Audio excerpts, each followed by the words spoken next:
if I saw another day, all we do is scream into the night. Nothing ever tries to change, even if I want to realize. 'Cause I've been sitting here, same old ways, taking off without the same mistake. Darling, when you go away, it won't be as simple for you.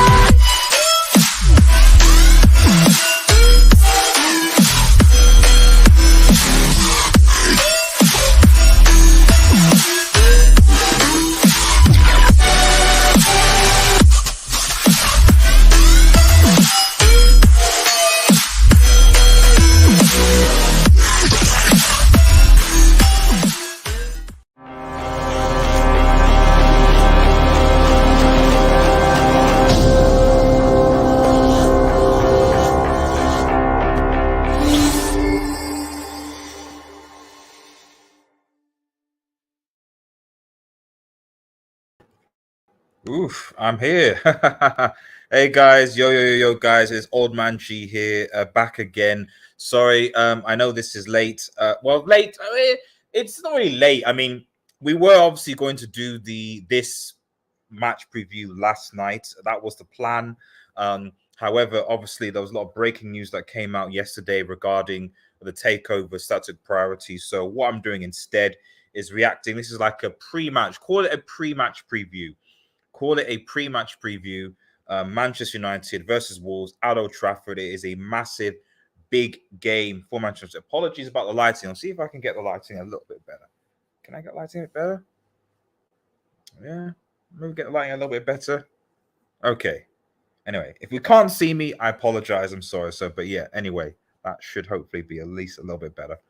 Anyway, Manchester United versus Wolves, in what is a must-win game for Manchester United going forward. Shout out to Eddie's comment as well, by the way. So Eddie says, "Big up RDS, hit the like button." Thank you so much, Eddie. This is a must-win game for United. We're at home. Our home record is solid. And last time I checked, and I could be wrong, but we United, I think, at least it looks like, I said I could be wrong, but I think Newcastle are drawing with Leeds.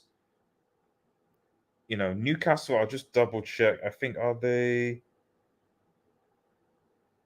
firm? They've got, okay. They've had a player sent off Leeds. So, but yeah, it looks like it's a draw currently right now. So fingers crossed, because that at the end of it, that helps Manchester United. That's Manchester United, because if we win, then suddenly, even though Newcastle still be ahead on goal difference, you got to bear in mind that Newcastle still have. I still believe that our fixtures are fairly straightforward going forward. Newcastle still have to go. I think they have to go away or host Brighton, and then they have to play Chelsea as well. But they play Chelsea away, whereas we have Chelsea at home. So that's obviously a big difference. So Newcastle do, in fairness, Newcastle do have some tough games. Like I actually want them to, but like I'm looking at it, I'm thinking, Newcastle really needed to only get 2 wins from the last 4 games. And if they're drawing here, they have to play Leicester, and they probably will beat Leicester. But can they get a win from Chelsea or Brighton? I'm not 100% sure. We will see what happens. But we're going to focus more on, obviously, the United versus Wolves game. The big news from this is that as you can see in the chat, Rafael Varane is back. Rafael Varane is, oh, by the way, before I even get into it, I have a big announcement to make at some point. So but yeah, when it's all set up, fingers crossed, I should be able to I'll be able to show you guys, essentially. But yeah, it is what it is. Anyway, I'm just rambling all over the place today. Sorry, guys. Shout out to Mushjunga, who says we can win. Yes, I think we can. I think we can win. I think with this lineup, I think we can definitely win. think we can definitely win. And like I said, the big news for the lineup, as you can see, is our man Varane. Varane is back for Manchester United, and but he partners Lindelof alongside. Obviously, David De Gea is in goal. Whether you think that's a good thing or bad thing, is it's up to you really. But it is what it is. But the main thing, yes, is that it is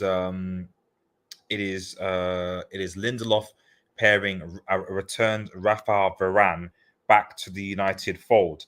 No place for Maguire. I mean, you're looking at this now and you're thinking, how is Harry Maguire going to get back into this team? He really is at this point a first choice, fifth choice, arguably fifth choice centre back. He really is fifth choice centre back at this point. So I wouldn't be surprised if, especially if United go and sign a new centre back, I wouldn't be surprised if Harry Maguire leaves the club. So there is that. Let's have a look. Martial, Ericsson, Casemiro, Anthony, Shaw, Sancho, Wan-Bissaka. The bench: Butland, Dalot, Maguire. So yeah, it seems that Dalot has.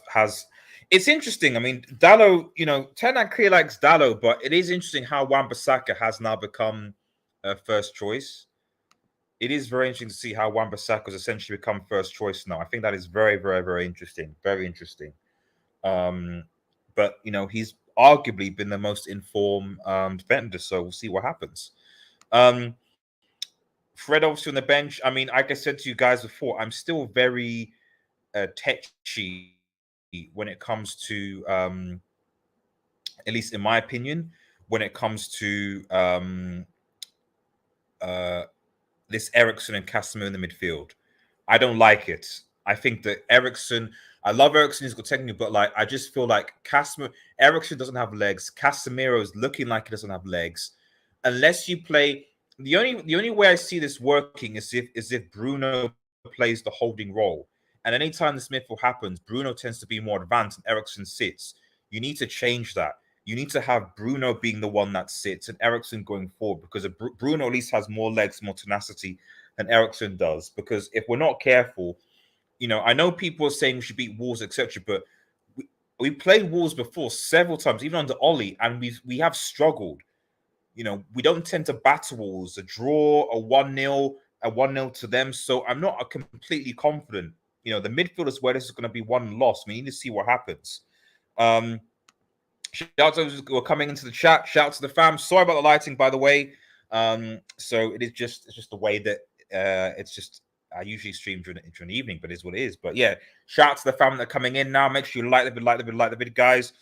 Atonement says, hopefully the home form can see us through. Exactly. David T says, I believe. Yes, I'm believing as well. And like I said, it's a must. It's a must at this point because again, I'm sort of looking at the score, and I think, yes, Leeds Newcastle ended 2-2. Leeds Newcastle ended 2-2. So that, as it stands, Newcastle on 66 points. We need to win. If we win, we'll be level on points of Newcastle. And obviously, if the Liverpool win, they'll be, which I suspect they will, they'll have 65 points, but they would have obviously played an extra game. So it's going to be peak. But we have to win this game. If we don't win this game, I don't know. I don't know. I'd start to get a bit concerned. Wolves goalkeeper's making his Premier League. The thing is, that can either be a good thing or bad thing. Atonement. That can either be a good thing or bad thing. Because it's not unheard of that when that happens, you have a situation where he plays like prime Neuer. Or it wouldn't put it past me that he's making his debut. He wants to make a good impression, so he ends up playing like prime Neuer. That would not surprise me in the slightest, because that's just what happens with Manchester United. It's just what happens. Also, by the way, shout out to those who obviously tuned in the show yesterday. It was really, really good with Tom.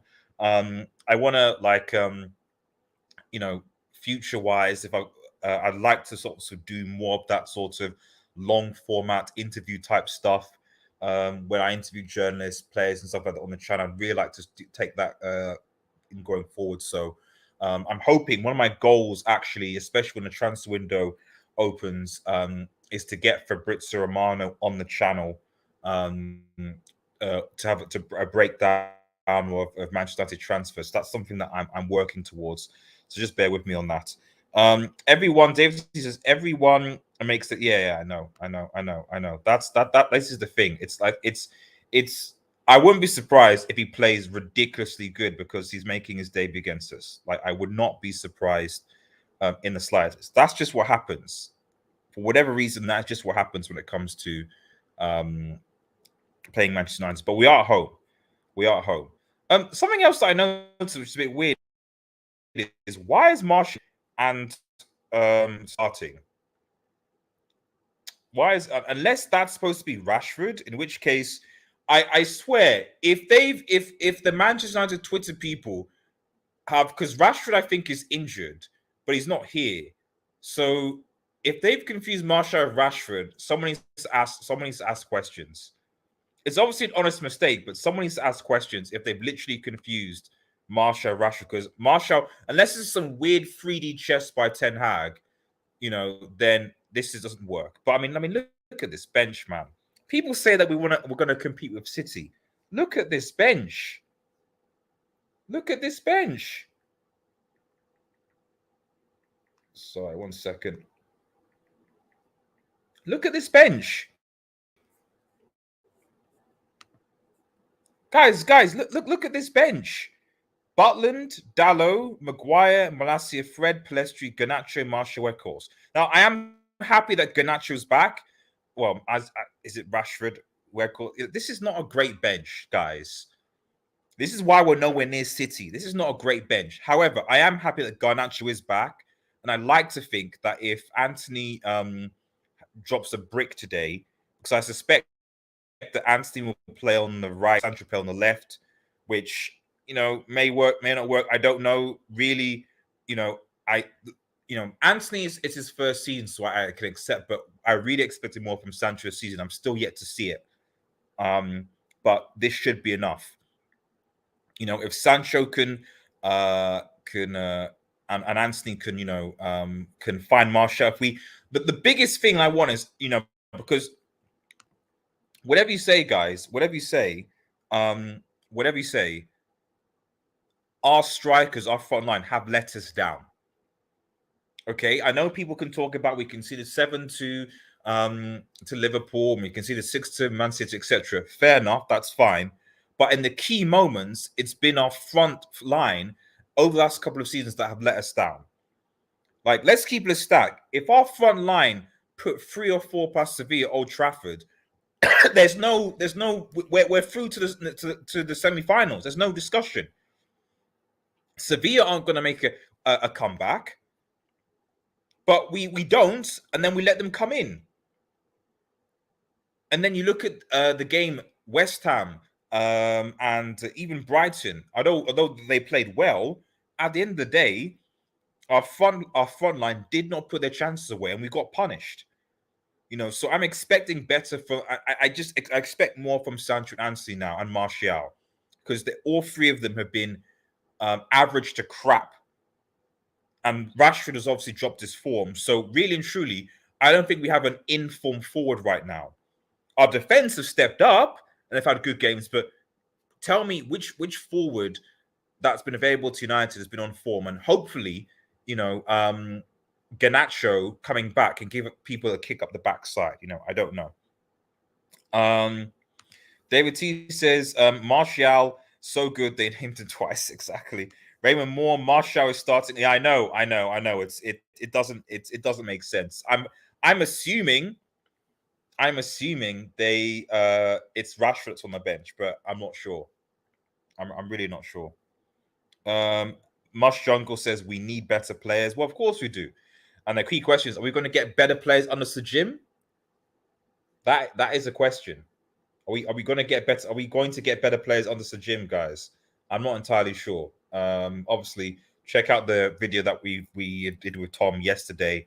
Sajim versus Sheikh Jazim. But with Sir Jim looking like the front runner unless Qatar do something crazy in the next few days. But we'll just see what happens, won't we?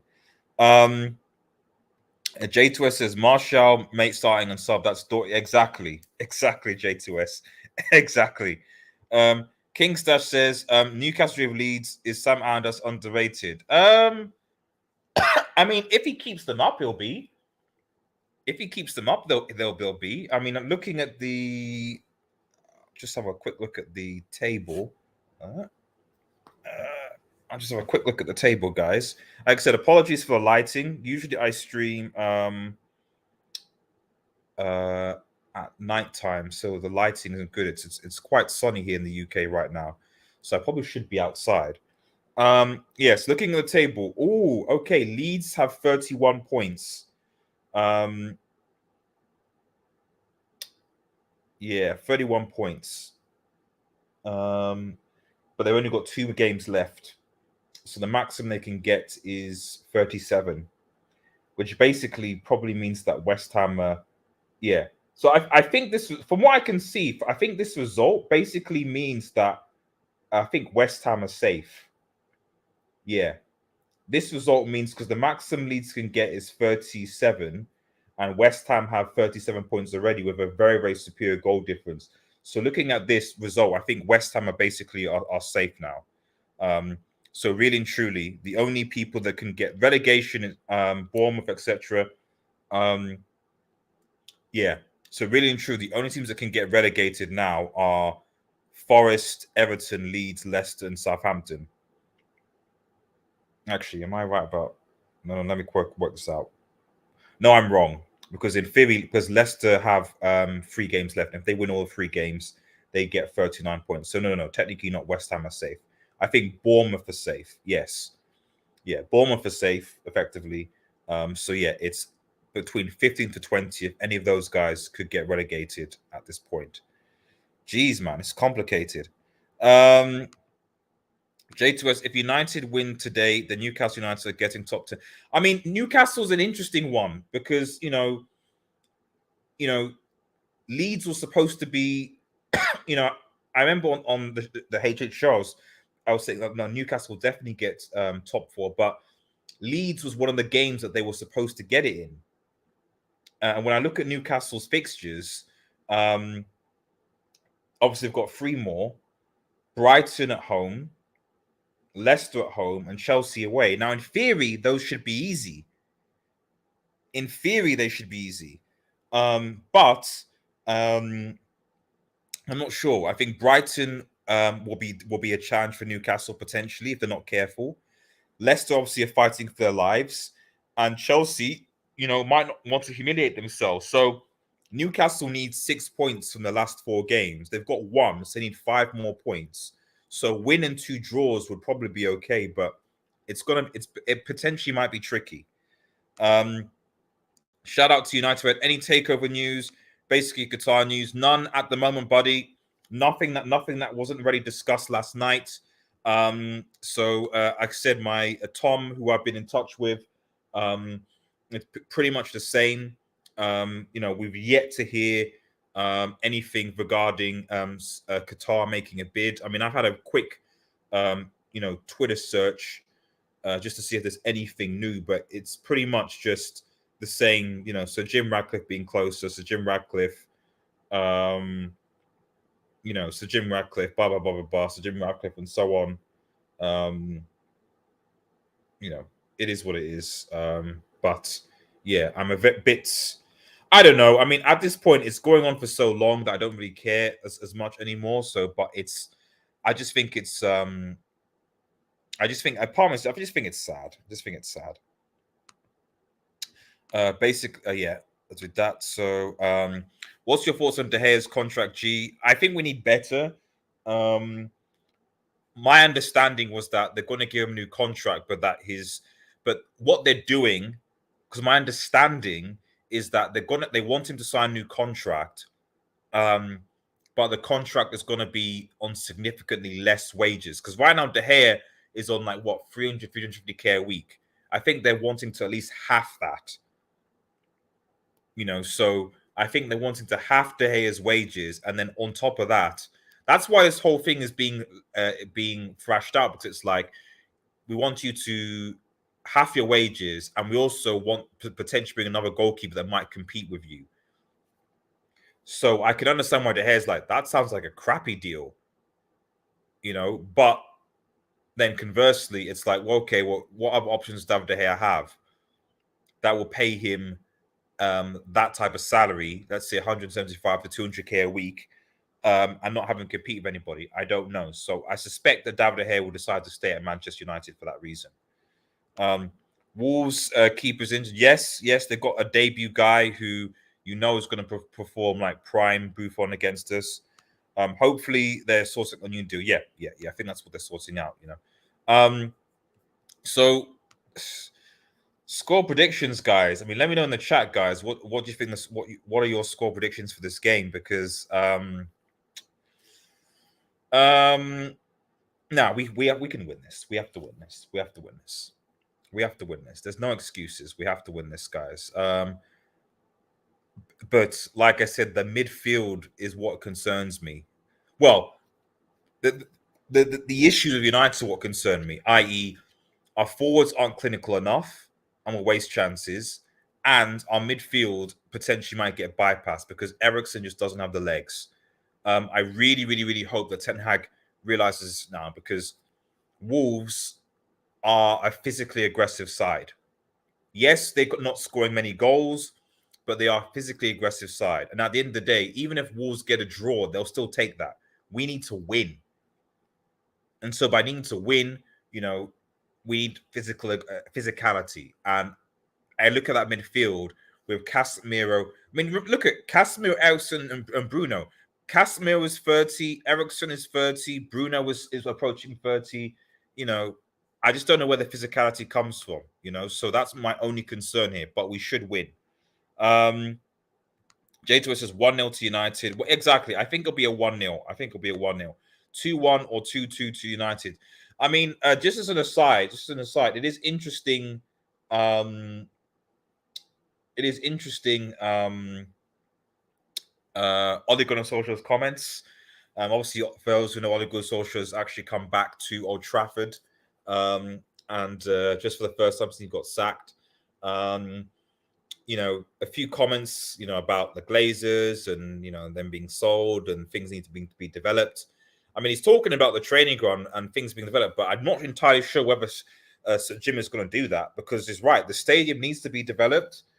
He's right that the training ground needs investment, but is Sir Jim really going to do that? I don't know. We'll see what happens. J2 says this will be like the Villa game, grinding at 1-0.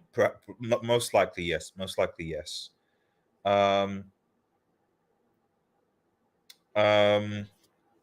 What else? But his thoughts, his comments on Haaland were interesting as well, Ollie. But I knew this from time, that we all knew that Ole Gunnar Solskjaer he managed him. He wanted Erling Haaland and he wanted Jude Bellingham. I think the question is, would Erling Haaland have gotten the development if he'd come to United over Dortmund? That's the first question. Would he be as good, or would he have been seen as a brick? And on top of that, he's now in a very good Manchester City side. But he's also number 9. And the fact that we could have got Erling Haaland for less than 10 million, there you go. And yet people seem to say, oh, yes, of course, the Glazers and Sir Jim, they're going to get this. I'm assuming Sir Jim is not going to get the same people, Paul Mitchell, etc. But I'm just saying.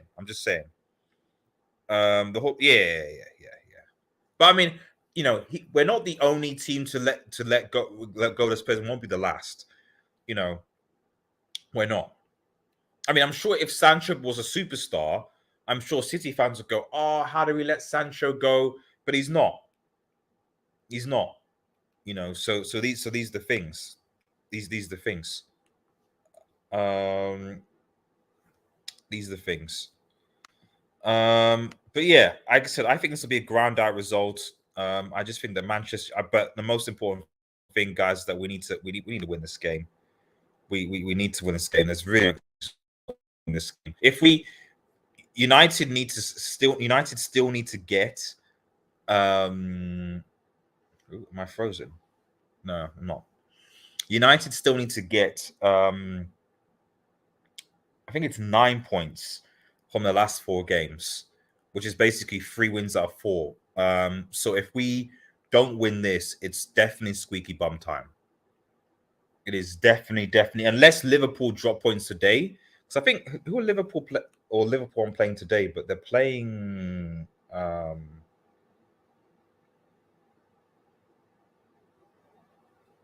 Let's have a look. I can't. Let's have a look. Who are Liverpool playing? I'm just having a look. We're not playing today, but they're playing on Monday. They're playing Leicester away. Okay, they're playing Leicester away. So, I mean, at the end of the day, if Leicester have any backbone or spine, they beat Liverpool, because Liverpool's away record this season has been awful.